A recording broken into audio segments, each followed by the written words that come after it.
and now moving to the Middle East, where Israel is preparing for a major ground offensive in Rafah.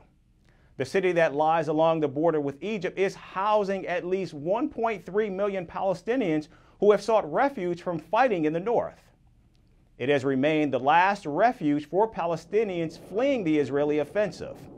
Israel's military launched heavy airstrikes in Rafah overnight. The Hamas health ministry says at least 100 people, including children, were killed in the pre-dawn strikes. Hamas has warned Israel that a ground offensive in Rafah could torpedo hostage talks and imperil future hostage releases. Israeli Prime Minister Benjamin Netanyahu earlier asked troops to prepare to enter Rafah. On Sunday, U.S. President Joe Biden spoke with Benjamin Netanyahu. The White House said that during the phone call, Biden stated the Gaza advance should not go ahead in the absence of a credible plan to ensure the safety of people sheltering there.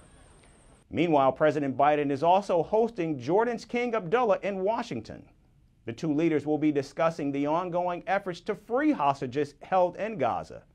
Now, this is the first meeting between the two leaders since 3 American troops were killed last month in a drone strike at a U.S. base in Jordan.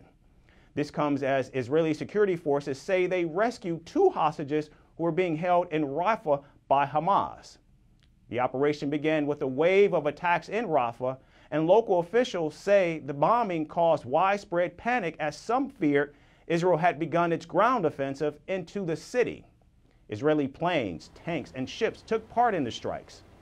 60-year-old Fernando Simon Marman and 70-year-old Louise Har were rescued by Israeli forces. They were both among the 240 people captured by Hamas on October 7th last year. To see them joining with their families, with their loved one, for months I haven't seen them. Remember, there is a 70-year-old person there and a 60-year-old person. They are not young. These are the people who were kidnapped from Israel today, and kids who are still hostages at Gaza Strip. We are hoping, we are praying, and we want everyone to return to their homeland, to Israel. These people did nothing. They are purely civilians, and they are here, they were kidnapped. So now we are very happy to see them return to us. The mission has been one of the few examples of a successful hostage rescue in Gaza since the start of the war. In December of last year, Israeli troops killed 3 hostages, mistaking their cries for help as a ruse by Hamas fighters to draw them into an ambush. Israel's army later apologized but absolved the soldiers of any wrongdoing. About 100 hostages over the 240 were released during a week-long ceasefire last year.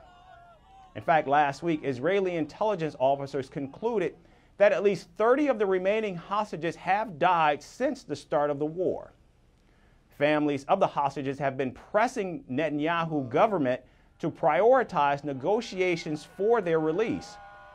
There have been mounting protests and even calls for early elections, with relatives of hostages frustrated over the pace of the rescue.